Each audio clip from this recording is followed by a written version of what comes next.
Hello and welcome to this language focus dealing with the difference between adjectives and adverbs in English. Let's take a look first at adjectives.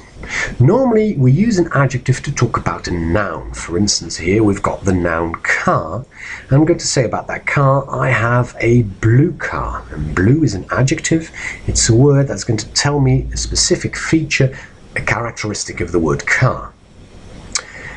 But there's also another way of saying something that a car is blue. Say, look here, I've got the word car here, my adjective blue, my feature, my characteristic. But instead of saying a blue car, I say the car is blue. And I link the noun with the adjective using this copular verb. The verb to be the car is blue or the car seems blue. The car appears blue. All these copular verbs. By using verbs like appear, you see that we use verbs that are part of our sensory system of all the senses, about looking and hearing, etc. So we can use those verbs in combination with an adjective. You look fantastic. And what I'm saying here is you are fantastic. That sounds great. I'm listening to some music and the music is great. This food, this cake tastes good. It is good. So for sensory verbs, I can use these verbs in combination with an adjective. So adjectives combine with nouns, either directly, a blue car, or through a copular verb, is, or sometimes a verb that is a verb of the senses, looking, sounding, tasting, etc. Adverbs, on the other hand, do not say something about a noun, about a thing or a concept, but about a verb. It's about how you perform certain things. For instance, you play. How do you play? Well, you play well. How was this person checked?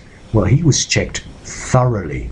So these words, well and thoroughly, tell us something about an action, about the checking, about the playing, rather than about features or characteristics of a thing or a concept. Adverbs are, however, also used with other things, like adjectives. I have a headache. I have a bad headache. Bad is a feature of the headache. It's an adjective. But really is a word that is a gradation explaining how bad it was. So it's going to tell me something about the adjective, the degree, the badness of the headache.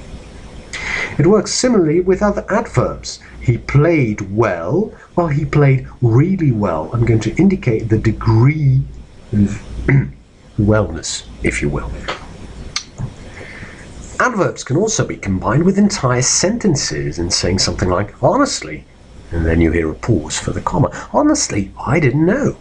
Luckily, I immediately found the problem. Now, when we're going to form an adverb, what you typically do is you just take the normal adjective and you add ly. If your adjective, for instance, is kind, stick ly to it and you get kindly. Simple.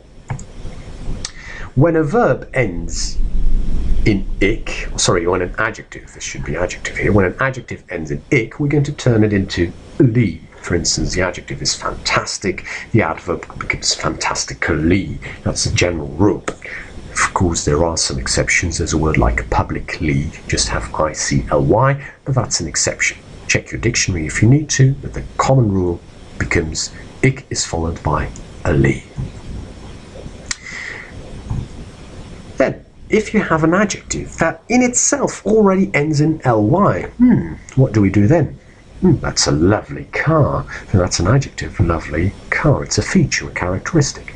Now, instead of saying, well, it's a lovely, well, it's played lovelily, that sounds just pretty strange, we use a complete phrase. Oh, that was done in a very lovely way or in a very lovely manner. And that's how we get round the problem.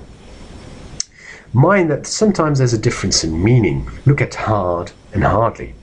I hit hard really means I punch hard, it's going to hurt, whereas I hardly hit it means I didn't do it in the first place.